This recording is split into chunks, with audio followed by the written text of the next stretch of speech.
බුදුහාමුදුරුවන්ගේ අර පළවෙනි අවවාදයේ තියෙන්නේ භික්ෂුන් වහන්සේලාට අහලත් ඇති මං හිතන්නේ. චරත භික්කවේ චාරිකන්නේ බොහෝ ජනතාවගේ හිතසුව පිණිස. ඒක ධර්මයේ ගුණ කියන තැන කියනවා සන්දිට්ඨිකෝ කියලා. සාන්දෘෂ්ටිකයි.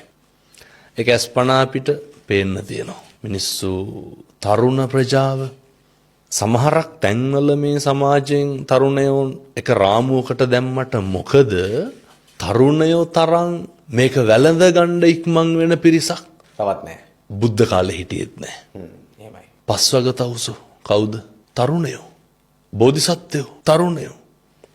ජනපද කල්යාණිව කසාද බැඳපු දවසේනේ නන්ද කුමාරයා. දඩබ්බර භද්‍ර යවුණේ තරුණේ. මේක බොහොම ඉක්මනින් තරුණයෝ මේ කාලේ වැළඳ ගන්න කාලයක්. ඒකට ඕන කරන ඒ උත්තේජන කටයුතු ධර්මයෙන් ලබා දෙන එක තමයි භික්ෂුන් වහන්සේලාගේ වගකීම. ඊතුකම සෝනායි සිටු කරමින් ඉන්නවා. ඔව්. අතිශය කැපවීම මේ දවස්වල ඉටු කරනවා. රට දංක එක ධර්මයේ දංක එක ස්වාමීන් වහන්සේට. ධර්මය. ඒ මගේ රට, මගේ ජාතිය, මගේ ආගම කියලා එකක් තියෙන්න හේතුවක් නැහැ. මේ සේරටම උඩින්නේ ධර්මයේ තියෙන්නේ. එහෙමයි. දැන් ඔය කවුරුත් කතා කරනවා නේද? මරුණාම මොකද වෙන්නේ? බුදුදහමේ නිවන් යනවා. කතෝලික දහමේ ස්වර්ගයට යනවා එහෙම නැත්නම් ඉස්ලාම් දහමෙත් දෙවියන් වහන්සේ ගාවට යනවා. ඒ කොට්ටාස තුනක් වෙන්න බෑනේ. මොකක් හරි එකක් නේ වෙන්න ඕනනේ. එක ධර්මතාවයක් වෙන්න ඕනේ. මොකක් හරි එක ධර්මතාවයක් තියෙන්න බෑනේ. එතකොට තව කොටසක් කරන එක පව් වෙන්නත්. ඒ වැඩේම තව කොටසක් කරනකොට පිං වෙන්නත් බෑනේ. මේකේ මොකක් හරි එකයි තියෙන්න ඕනේ. ධර්මතාවයක් තියෙනවා. එක ධර්මතාවයක්. කතෝලිකද බෞද්ධද එක වෙන් කරන්න ඉපදුනාට පස්සේනේ. එක නේ එක උප්පැන්නෙන් කරන වැඩක් නේ. එක පෑනකින් කරන වැඩක් නේ. එතකොට ඒක ඉපදින කෙනත් නෙමෙයි තීරණය ගන්නෙ. පැහැදිලිව අම්මයි තාත්තයි තීරණය කරන්නේ. නෑදෑයෝ තීරණය ගන්න. නමුත් මේ ලෝකේ හැම එකක්ම වෙන අර විශ්ව ධර්මයක් තියෙනවා. ඒක අකමැත්තෙන් වුණත් හැබැයි මම පෞද්ගලිකව අත්දැක්කා. ජීවිතේ එක අවස්ථාවකදී ඡන්දයකට ඉදිරිපත් වෙලා මට සියල්ල නැති වෙනවා එකපාර. මට මිනිස්සු ආදරය කරලා එකපාරට ඒ ආදරේ නැති වෙනවා. මිනිස්සු මට කරහන්න පටන් ගන්නවා. ඊට පස්සේ එකපාරට මම නොසිතූ ආකාරයට හැමෝටම මට දරුවෙක් ලැබෙනවා. ඡන්ද ඉවරනොත් එක්ක. ඒ දරුවා දැන් හම්බෙලා සති දෙකක් අපි දැක්කා. එතකොට ධර්මයත් එක්කම මට හිතෙනවා ඒ කියන්නේ ධර්මය කියන්නේ දැන් නොසිතූ වෙලාවක සිදුවීමක් වෙනවා අපේ. දැන් අද අපේ හමුවීම ඒක අත්දකින්නවා. හමුවීම දැන් වෙලාව පාන්දර 1යි. අතිශය හම්බයක්. අද උදේ කතා කරාද අපි හවස හම්බුණා. මේ සියල්ලට උඩින් මොකක්ද තියෙන්නේ කියන එකට ධර්මයේ කියන එකට ආය විවාදයක් තියෙනවද? කිසිම විවාදයක් නැහැ. කනගාටුවට කාරණයක් තියෙනවා. මිනිස්සු මේක පිළිගන්න කැමති නැහැ. මේ අර කාටත් පොදු ටිකක් තියෙනවා කියලා. ඒ උදාහරණයක් විදිහට ඒ කියන්නේ අපි එක අන්තයකට කොටු වෙලාද හමුදුනේ අන්තවාදී වෙලාද? පැහැදිලිවම මේ රටට මෙහෙම වෙන්නත් හේතුව මොකද්ද? ඒකමයි. ඒ මනුස්සකම පවා කොහාට හරි හිර කරලා තියෙනවා කියලා තේරෙන්නේ නැද්ද? දැන් අර අනේකාගේ දුක අඳුර ගන්න, වේදනාව බඩගින්න අඳුන ගන්න. ඒව නෙමෙයි ප්‍රශ්න වෙලා තියෙන්නේ වෙන දේවල් ටිකක් ප්‍රශ්න කරගෙන තියෙනවා. ඔව් ප්‍රධානම ප්‍රශ්න ටික. අරගොල්ලෝ ටික හැමදාම කළුවර කාමරේ කොටු වෙලා තනි වෙලා වගේ දුක් ඉන්නවා ඒකට. හැබැයි බුදුහාමුදුරුවෝ මොකක්ද කියන්නේ? අනිත් ආගම්වල ශාස්ත්‍රවරු ඒ නායකයෝ ඒවා පැහැදිලි කරලා ඇති. බුදුහාමුදුරුවෝගෙන අර උන්වහන්සේ අර සබ්බේ සත්තා භවන්තු සුඛිතත්තානේ. එහෙමයි. සියලු සත්වෝට යහපතක් වෙන්න ඕනේ, සෙතක් වෙන්න ඕනේ. ඒකේ ලේබල් එකක් ගහලා නැහැ. කිසිම තැනක පාට මොකද්ද ආගම මොකද්ද නෑ එහෙම එකක් නෑ. උන්වහන්සේ බඩගින්න ගැන පැහැදිලි කරේ සබ්බේ සත්තා හරට්ටි දිගානේ. එහෙමයි. සියලු සත්වෝ ආහාරයෙන් යැපෙත්. මේ හරි පොඩි දෙයක් මේකේ තියෙන්නේ. මේ එකකවත් ගැඹුරක් තියනවද? මිනිස්සුන්ට කාලෙකින් හම්බෙච්ච මේ ජීවිතේ අපි දන්නවද මැරිලා ගිහින් කොහෙ උපදීද කියලා? ඒ උපදින තැනද හදාගන්න ඕනේ මෙහි ඉඳගෙන ඉන්න තැනද හදාගන්න ඕනේ. මම මේ කතා කරනකොට මම මැරෙන්න පුළුවන්. බැරිද? එහෙමයි. මොනවාද මේකේ වෙන්නේ නැත්තේ? ඊළඟ තප්පරේ කියන්න බෑනේ හම්බ. හරිම අවිනිශ්චිතයිනේ. එහෙනම් මේක තුල අපි මොකද්ද කරන්න ඕනේ? දැන් සෝෂල් මීඩියා වල යනවා අපි උදේ ඉඳන් රැ වෙනකන්.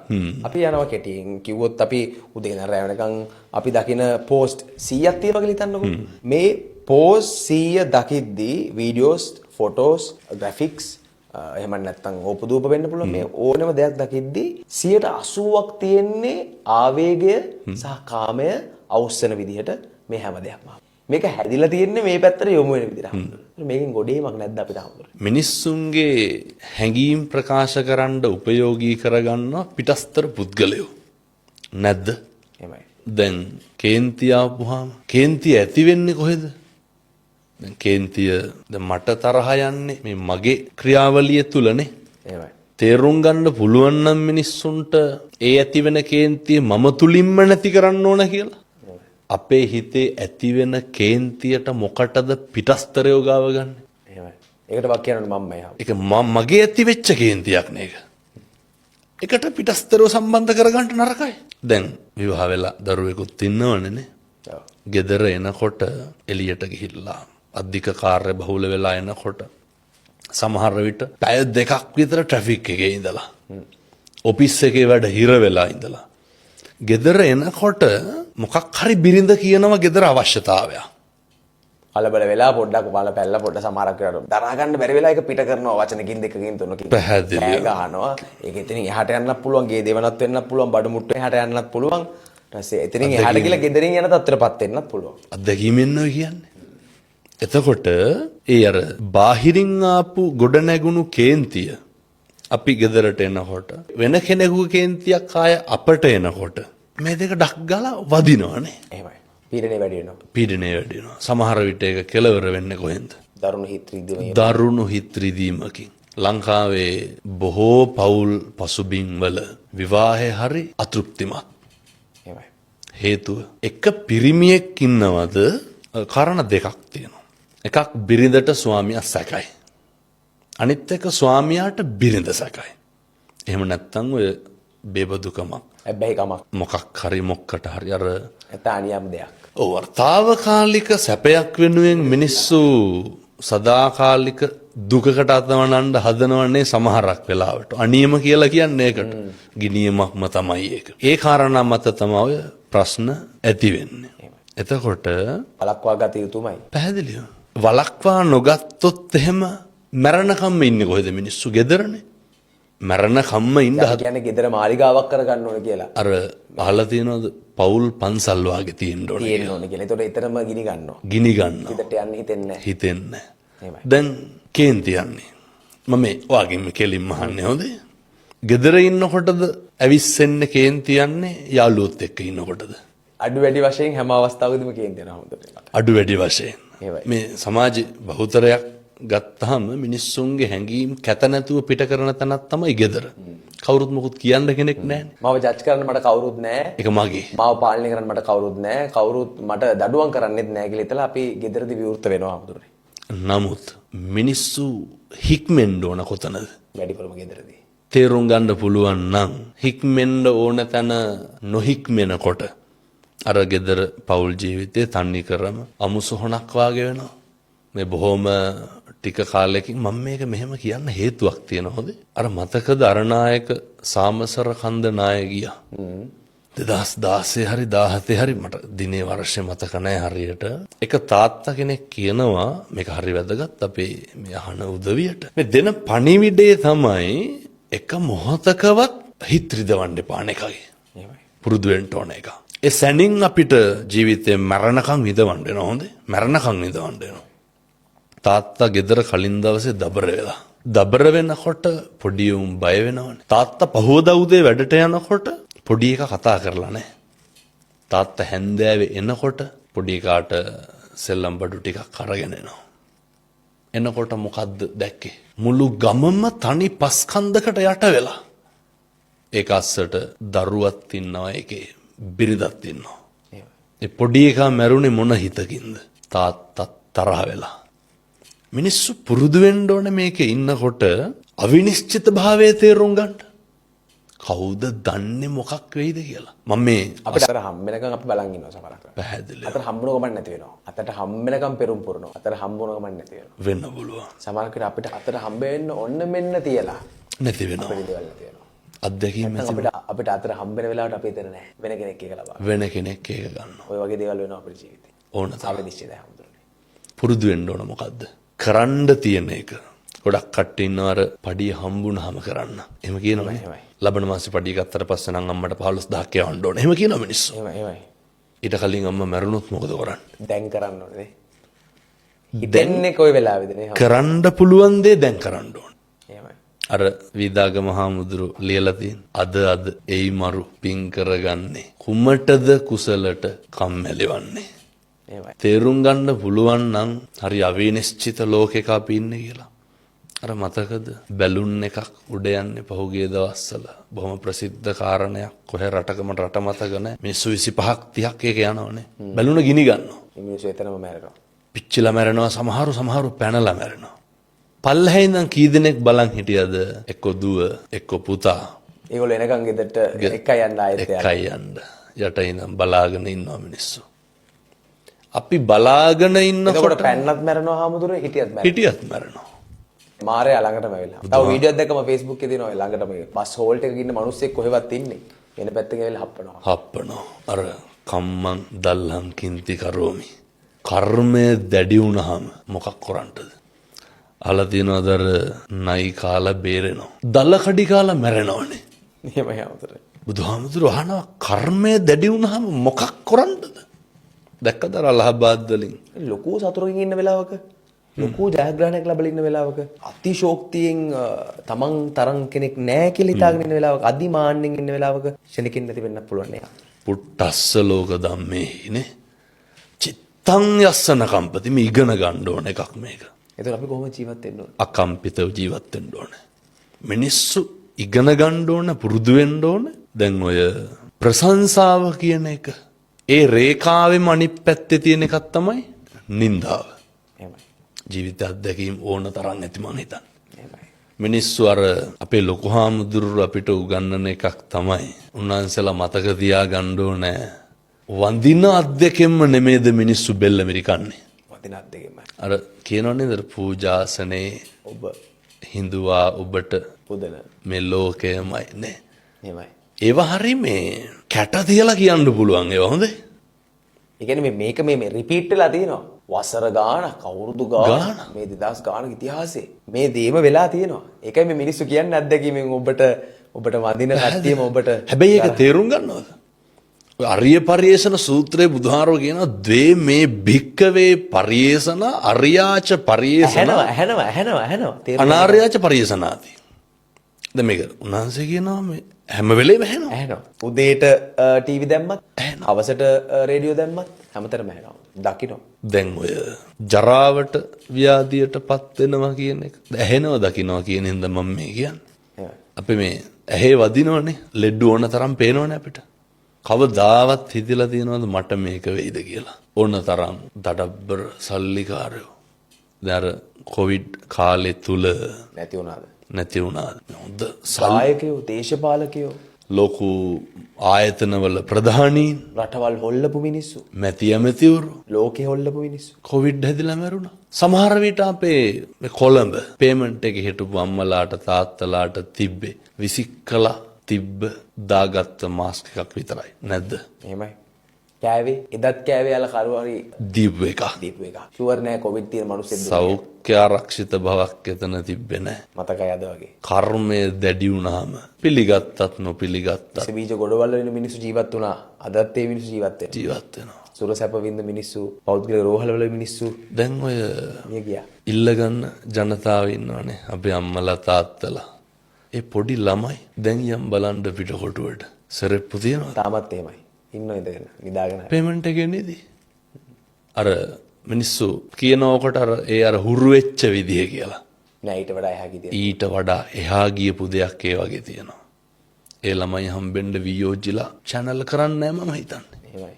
නේ දැන් ඔය කලින් ඇඳුම් අඳින්න ඇඳුම් ප්ලෑන් කරන්න අම්මට සැප සතුට දෙන්න හොඳ කාමරයක් අරන් දෙන්න දීලා කරන්න බබාලගේ ෆොටෝ ගහනවා නේද ළමයාගේ සීස කරන්න නෑ මොනවාද ඒ කලින් අවශ්‍ය පහසුකම් ටික කිසිම දෙයක් නෑ. ලක්ෂ 15ක 20ක විතර වියදම ඒ දේවල් නෑ කිසිම දෙයක්. සමහර විට අපේ දරුවන්ට වඩා ඒ දරුවෝ සෞඛ්‍ය ආරක්ෂිතයි.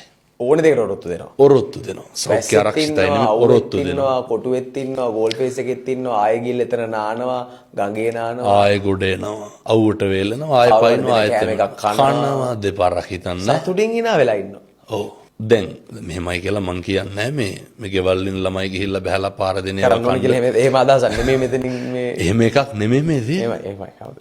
මිනිස්සු අර ආර්ය සහ පරිසරයේ අතිශය වැදගත් දරුවෙක් නඩත්තු වෙන්නනේ සමාජිද්දය කියනවනේ ආර්ය සහ පරිසරය තමයි බොහොම බලපාන්නේ කියලා. එතකොට මේක දිගින් දිගට නඩත්තු කරන්න ඕන එකක් නෙමෙයි. මිනිස්සු තේරුම් ගන්න ඕන එකක් තියෙනවා. මිනිස්සු කොහකයිද හාමුදුරනේ මිනිස්සු දරුණුයිද හාමුදුරනේ පව් කරන්න සෝෂල් මීඩියා වලට ඇවිල්ලා. දැන් අපි දකිනවා දැන් සෝෂල් මීඩියා මෙහෙම උඩට පල්ලෙහාට ගියොත් රියැක්ෂන් වලින් දැන් පව්පින් බලන්නේ. හාට් එක, හහා එක. දැන් හාමුදුරුවෝ සෝෂල් මීඩියා වලින්ම දැන් තාරුණ්‍ය නියෝජනය කරන ස්වාමීන් වහන්සේ නමක් ඉන්න මං. එතන පව්පින් තියනවාද හාමුදුරනේ? කියන්නේ කමෙන්ට් එකක් දැම්මට පස්සේ ඒ කියන්නේ කුණු හරප 3-4ක් ලොකු කුණුහරුප ලියපු වැලක් ලොකු වැලක් කුණුහරුප වැලක් සමහරක් විට. එමන් නැත්තම් කාට හරි පහස කිරීමක්. ඒ දේවල් වලට පව්පින් දැන් ඊට පස්සේ ඒවට රියැක්ෂන් කරනවා කට්ටිය. ඒව පව්පින් තියනවද? ඔය ධම්මපදේ අහලා ගාථාවල පළවෙනිම ගාථාවේ තියෙන මනෝ පුබ්බංගමා ධම්ම. හැම එකකටම මූලික වෙන්නේ මොකක්ද? හිත. සූත්‍රයක් තියෙනවා අබේරාජ කුමාර සූත්‍රය කියලා. මේක හරි අපූර්වයි හොඳේ. බුදුහාමුදුරුවෝ දානේ වළඳලා ඉවර වෙලා අබේරාජ දැන් ඔය වගේ ඉඳගෙන ඉන්න පොඩි එකා උකුලේ. ඔය නිගණ්ඨනාත පුත්ත කියලා ශාස්ත්‍රූවරයෙක් හිටියනේ. මිනිස්සයාගේ ගෝලයෙක් අබේරාජ. අබේරාජ බුදුහාමුදුරුවන්ගෙන් ප්‍රශ්න ටිකක් අහනවා. බුදුහාමුදුරුවෝ අර පටිපුච්ච ව්‍යාකරණ ක්‍රමයේ යටතේ අබේරාජගෙන් ආපහු අහනවා. අබේරාජ පොඩි එකා ඔය උකුලේ ඉන්නවනේ. පොඩි එකාගේ කටේ කැබිලිති කටුවක් තියෙනවා. අහනවා අබේරාජ ඕක හිර වෙලා තිබ්බොත් මොකද කරන්නේ කියලා. අබේරාජ කොහොමද උත්තර දෙන්නේ? බුදුහාමුදුරුවනේ ඇදලා ගන්නවා. බුදුහාමුදුරුවෝ මොකටද ඇදලා ගන්නෙ? පොඩි එකා බේර ගන්න ඕනේ. පැහැදිලිද මං කියන එක? එහෙමයි. බුදුහාමුදුරුවෝ අදිනකොට ලේනවනේ. කෑ ගහනවනේ. රිදෙනවනේ. ඔව් ඒත් බුදුහාමුදුරුවනේ පොඩි එකා බේර ගන්න ඕනේ. අබේරාජගේ සිතුවිල්ල මොකද්ද? කැබිලිති කඩු ඇදලා ගන්න ඇයි? පොඩි එකා බේර ගන්න. දැන් පැහැදිලි ඇති මිනිස්සුන්ට මං කියන එක. වේදනයි පොඩ්ඩක්, තුවාලයි පොඩ්ඩක්. සිතුවිල්ල මරන්න නෙමෙයි බේර ගන්න. උන්වහන්සේ උගන්වනවනේ චේතනාවමයි කර්මය වෙන්නේ කියලා. මිනිස්සුන්ගේ සිතුවිල්ලේ තියෙන කළු සුදු මට්ටමේ අඩු වැඩිය අනුව තමයි කරන ක්‍රියාවේ ප්‍රතිඵල යහපත්ද අයහපත්ද කියන එක තීරණය වෙන්නේ. කෙලෙහි ගුණ දන්නේ જાතියක් දහමුදුනේ. ලංකාවේ මිනිස්සු පාවිච්චි කරන්නේ මිනිස්සු කෙලෙහි ගුණ දන්නේ නැද්ද? ලංකාව ගැන කතා කරමු. එහෙමයි. අපි දන්න එකනේ. කෙලෙහි ගුණ සලකනවා කියන එක නූතනයේ තුල දකින්නේ එක නොකල යුත්තක් හැටියට. මොකද මිනිස්සු පුරුදු වෙලා ඉන්නවා අවශ්‍යතාවය සම්පූර්ණ වුණාට පස්සේ ඒක අයින් කරලා දාන්න. ඒක නොසලකා හරින්න. ඊට පස්සේ මිනිස්සු පුරුදු වෙලා ඉන්නවා. කවුරු හරි අපිට උදව්වක් කරපුවාම අපි හිතමුකෝ දැන් අත්දැකීම් ඇති ඕන තරම් හොඳයි. එහෙමයි. වැඩිපුරම විඳවලා තියෙන්නේ. පසුතැවිලි වෙලා තියෙන්නේ. උදව් කරපු මිනිස්සු හින්දාද උදව් නොකරපු මිනිස්සු හින්දාද? උදව් කරපු මිනිස්සු හින්දා. අපි වැඩිපුරම උදව් කරන්නේ වැඩිපුරම ආදරය කෙනාට. වැඩිපුරම රිද්දන්නෙත් වැඩිපුරම උදව් කරපු වැඩිපුරම ආදරය කරපු අපේ ආදරණීයෝ. කොහෙද කරන්නේ ආවදුනේ? එයාත් එකයි ජීවත් වෙන්න වෙන්නේ. පවුලට හම්බෙන්නෙත් එයාලා. කෙලෙහි ගුණයක් තියෙන. හැබැයි බුදුහාමුදුරුවෝ අර හිත්පිට නැති බෝධියටනේ. එහෙමයි. බුදු වෙලා පළවෙනි සතියේ බෞද්ධ සාහිත්‍යයේ උගන්වනවා අනිමිස ලෝචන පූජාව. උන්වහන්සේ අපි බුදුහාමුදුරුවෝ දේශනා කරනවා මේ කතඤ්ඤෝ කතවේදී පුද්ගලෝ දුර්ලභෝ ලෝකස්මි. මේ ලෝකේ කෙලෙහි ගුණ දන්න මිනිස්සු හරි දුර්ලභයිලු. ඒක නම් ඇත්ත හොඳේ. අවශ්‍යතාවයේ සම්පූර්ණ වුණාට පස්සේ ආය මිනිස්සු අපි තියාගන්නේ නැහැ. කාර්ය කෙරවෙනතුරු කාගෙත් රැවටිල්ල කියලා දෙයක් තියෙනවා නේ හම්බ. ඔය අපේ ජන කවිය මේවා හොඳට පත්තියන් වෙච්ච මිනිස්සුන්ගේ කටවල් වලින් කියවෙච්චා. බුදුහාමුදුරුවෝ එදා එහෙම කිව්වෙත් එදත් එහෙම ඉඳලා තියෙනවා. අදත් ඉන්නවා. මේක හෙට මීට වඩා වැඩි වෙන්න පුළුවන්. කාලේ හොඳයි. අද වැරදි. ආයෙත් හෙට හොඳ වෙනවා. වෙන්න පුළුවන්. කාලේ හොඳයි. අද වැරදි. ආයෙත් හෙට හොඳ වෙනවා. අවශ්‍යතාවයේ අනුව තමයි මිනිස්සයා හොඳ නරක හොඳ නරක තීරණය කරන්නේ. අපි අපේ හොඳම යාළුවා අතින් වැරද්දක් වුණාම ඒක වැරද්දක් විදිහට දකිනවද? කිසිසේත්ම නැහැනේ. නැහැ. මගේ එකා කියලානේ කියන්නේ. මගේ එකා කියලා කියන්නේ ඒක අපි ඒක හදාගමු කියලා කියන්නේ. ඒක ෂේප් කරලා දානවානේ. මං හරියට නම් කියනවනේ සමහරක් වෙලාවට පැහැදිලිවම. දැන් අපි කරන දේවල් වල වරදකාරී භාවයක් අපිට ඇති වෙනවද කවදාවත්? නෑ. කිසිසේත් නෑ. දැන් උදාහරණයක් මොකක් හරි කියනවා මම හරි කියලා කියනවා. අපි යනකොට පාරේ තරුණයෝ දැක්කම කියනව නෙමෙයි ගංජාකාරයෝ. එහෙම කියනවනේ. හැබැයි කොල්ලෝ ටිකක් එක්ක අහුවෙලා තව වචනයක් තියෙනවා. භයානක වචනයක්. තොල් දෙක දිහා බලලා ඇස් දෙක දිහා බලලා කුඩ්ඩෝ කියලා කියනවා. කුඩ්ඩෝ කියලා කියනවා. හරි භයානකයි. හරිම බෑ. ඒ ළමයට ඇහුනොත් ඒක ඒ ළමයව කුඩ්ඩෙක් කරවන්න පුළුවන් ආමුදුරට. කොල්ලේ බීඩිය සිගරට් එකක් බියත් මොකද කියන්නේ? කුඩුකාරයෙක් කියලා කියන්නේ. එතකොට අර අපි කරන දේ කිසි තැනක වැරද්දක් විදිහට නොදකින්න අපි පුරුදු වෙලා තියෙනවා. හැබැයි අනේකා කරන දේ වැරද්දක් විදිහට බොහොම ඉක්මනට අපි දකින්න හුරු වෙලා තියෙනවා. අපි කරන වැරදි වලටද අපි කේන්ති ගන්නෙ අනුන් කරන වැරදි වලටද? අපි අනුන් කරන වැරදි වලට. අපේ වැරදි වලට අපි කවදාවත් කේන්ති ගන්නේ නැහැ. මොකටද අපි ඒව අමතක කරලා දානවා හැමෝටම. ඒව අපි නොඋන ගන්නට ඉන්නවා හැමෝටම. මොකටද අනුන් කරන වට අපි කේන්ති ගන්නෙ? එහෙමයි. කාගේ ආධ්‍යාත්මයේද පිරිහෙන්නේ? මහ දෙයක් ඕනේ. මිනිස්සු ඊර්ෂ්‍යා කරන්නේ කාටද? අපිටද අනුන්ටද? අනුන්ට. මිනිස්සු වෛර කරන්නේ කාටද? අනුන්ට. මිනිස්සු ද්වේෂ කරන්නේ දෙස් දෙවොල් තියන්නේ අනුන්ට.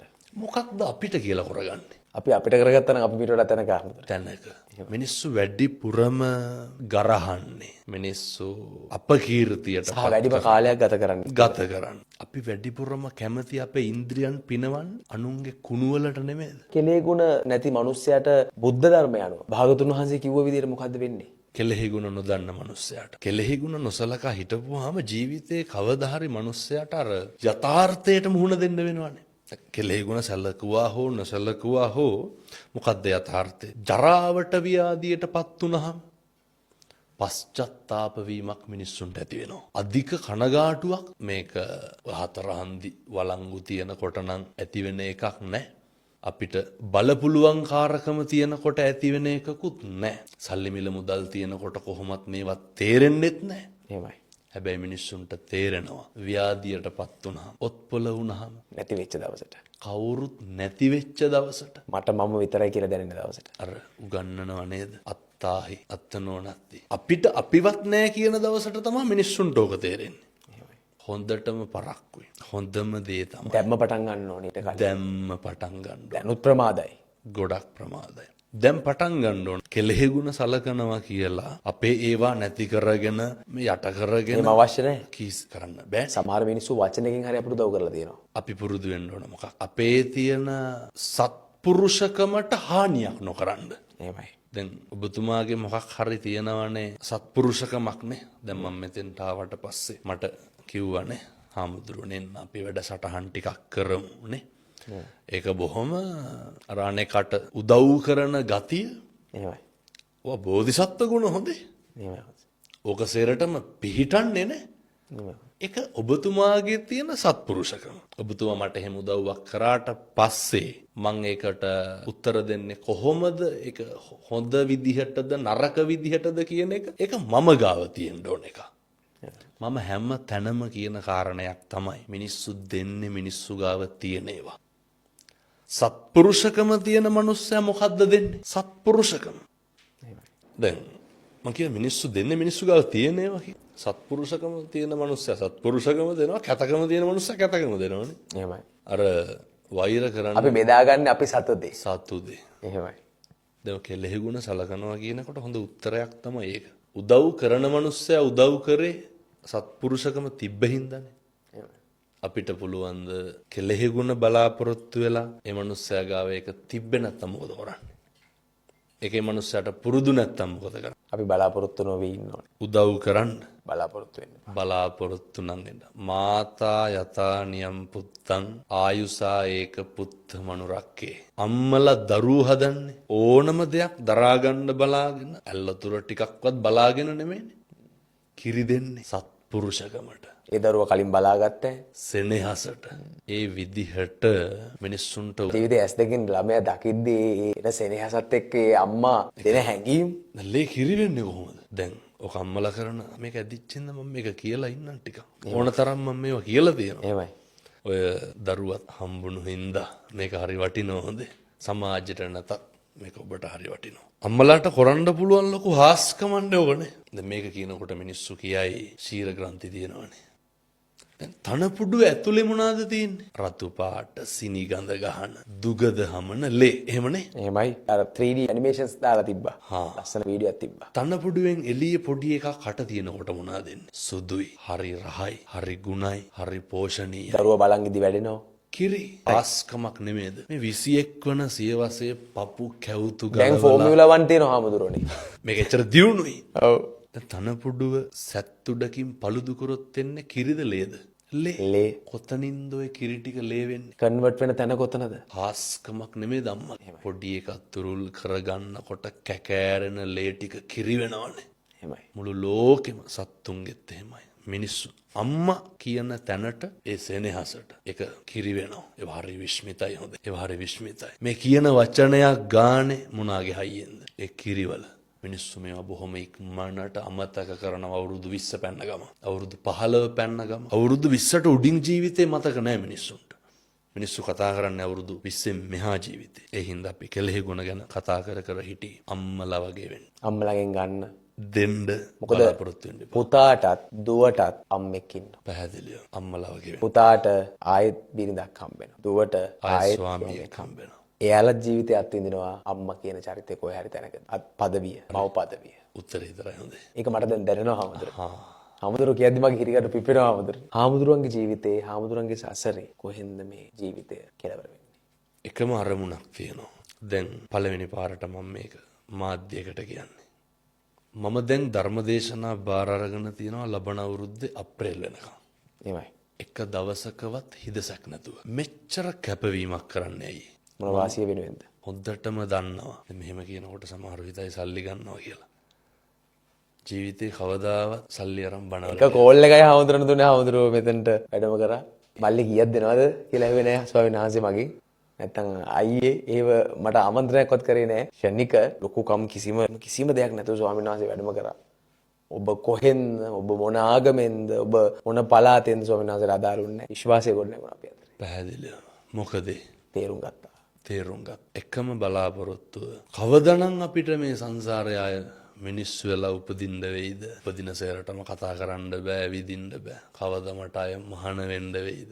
එහෙමයි. කවද මට අය බණ කියන්න හම්බෙයිද? දැන් හම්බෙලා තියෙන එකෙන් මොකද්ද කරන්න ඕනේ? වැඩ ගන්න ඕනේ. මිනිස්සු හැදෙනවා. එහෙමයි. මුස්ලිම් මිනිස්සු බණ අහනවා. ගොඩක් අහනවා. මගේ යාළුවෝ අහනවා. කතෝලික තරුණව පැවිදි වෙන්න අහනවා. ඒ මොකද? මිනිස්සුන්ට අතට අහුවෙන දේවල් කියනකොට මේ දර්ශනයේ තියෙන ප්‍රායෝගික පැත්ත 2025 ජීවිතයට ඇදලා අරගෙන දාලා කියනකොට ඒකට කොහෙන්ද ආගම? මනුස්සකමට කොහෙන්ද ආගම? 2045ට ගියත් 2100ට ගියත් ධර්මය එදාට ගැලපෙනවා. ගැලපෙන අකාලිකෝ මේක අකාලිකයි. මේ සර්වකාලීන දහම මිනිස්සු වැළඳ ගන්නවා. අර නොපෙනෙන දේවල් කියපුවාම නෙමෙයි. මම මේ කාටවත් ගරහනව දොස් පරොස් කියනව එහෙම නෙමෙයි. මිනිස්සු යථාර්ථය තේරුම් ගන්නකොට තරුණයෝ දවසට ඇමතුම් කොහොමත් 200කට වැඩියෙන් එනවා. එහෙමයි. ඔය මගේ රියදුරු මහත්තයා ප්‍රසාද් මහත්මයා තමයි සියල්ල කරන්නේ. ධර්මදේශනා බාර රට වටේම යනවා ස්වාමීන් වහන්සේ. රට වටේම යනවා මමත් එක්ක හරි පරිස්සමට එක්කයි යනවා. එතකොට එන ඇමතුම් වලින් වැඩිමනක් එන්නේ මිනිස්සු කතා කරන්නේ තරුණයෝ. මගේ YouTube channel එක කරන තරුණ ඊයේ පෙරේද කිව්වා අර වගේ මොනිටර් වෙනවන්නේ බලන වයස් කාණ්ඩ 182ක් අවුරුදු 35ට අඩු කට්ටිය. 182ක් අවුරුදු 35ට අඩු කට්ටිය. හොඳ ප්‍රවණතාවය ස්වාමීන් වහන්සේ. හොඳ ප්‍රවණතාව. අපි හිතන් හිටියේ මීට අවුරුදු ගානකට කලින් අවුරුදු 50 60 පැන්නට පස්සේ තමයි ධර්මය මතක් වෙන්නේ කියලා. අවුරුදු 60 පැනපු කිසි කෙනෙක් බණ අහලා නැහැ. තරුණයෝ බණ අහන්නේ ආතල් එකට නෙමෙයි. හැදෙන්න. එමය. හැදෙන්න. තරුණයෝ වාහනේ යනකොට නිකන් බණ දාගෙන යන්න ඇහුවොත් මම අහන්නේ. දුර්වලයි, අඩුපාඩු බහුලයි, හදිස්සි කෝප ගොඩයි, විශ්වාසය කැඩීම් ගොඩයි. හැබැයි ධර්මය ඇහෙද්දී මම නිවෙනවා. හැදෙනවා. මම හැදෙනවා. දැන් මේ වැඩසටහන බලන උදවියට හිතේ කමෙන්ට් කරයි මම හාමුදුරුවන්ගේ බණ අහලා හැදුනා. හාමුදුරුවෝ කියන දේ බොහොම පැහැදිලි. ඒකේ ලොකු ගැඹුරක් නෑ. ඒක හරි සරලයි. ස්වාමීන් මොකද දැනෙන්නේ? එහෙම කියද්දි හිතෙන්නේ. ඔව්, අර සාසනික වගකීම එදා බුදුහාමුදුරුවෝ පවරපු ලොකු මිනිස්සු ඕන තරම් අහනවා ඉඩකඩම් පූජා කරන්න. විදේශ ධර්මදේශනා එමටම ආරාධනා. නමුත් මේ අවුරුද්දට මේ බාර අරගෙන තියෙන ධර්මදේශනත් එක්ක විදේශ ධර්මදේශනා 2-3කට වඩින්න හම්බෙන්නේ නැහැ. හම්බෙන ලාභ ලෝභ අපිව දුර්වල කරන්න පුළුවන් මට්ටමට ලැබෙනවා. අපේ දැන් මේ තියෙන අවංක ගුණය අපි දැන් මේ හිතාගෙන ඉන්න පිරිසිදු හිතක් තියෙනවනේ දැන්. එහෙමයි. ඒක දූෂණය වෙන මට්ටමට ලැබීම් තියෙනවා. එහෙමයි. ඒ කියන්නේ අපි නොමගට අරයන් නොමගට අරයි තමයි හැමදේම සිදු වෙන්නේ. හැමදේම සිදු වෙන්නේ. නමුත් අවදීන් සිටින්න ඕනේ. අවදියෙන් ඉන්න. බුදුහාමුදුරුවෝ උගන්වලා තියෙනවානේ භික්ෂුව ලාභේදී පිරිහෙනවා කියලා. ඒක කලින් දැනගෙන තියෙන හින්දා හරි ලේසි. එහෙමයි. මේකේ තියෙන తాවකාලිකකම අඳුරගන්න හරි පහසුයි. ලොකු සතුටක් තියෙනවා. ඒ සතුට අර පුද්ගලික ජයග්‍රහණයක් විදිහට නෙමෙයි. කවදා හරි ලොකු අරමුණක් බලාපොරොත්තුවක් තියෙනවා ජීවිතේ පැවිද්දට අර්ථයක් සපයන්න. තෙරුවන් සරණයි.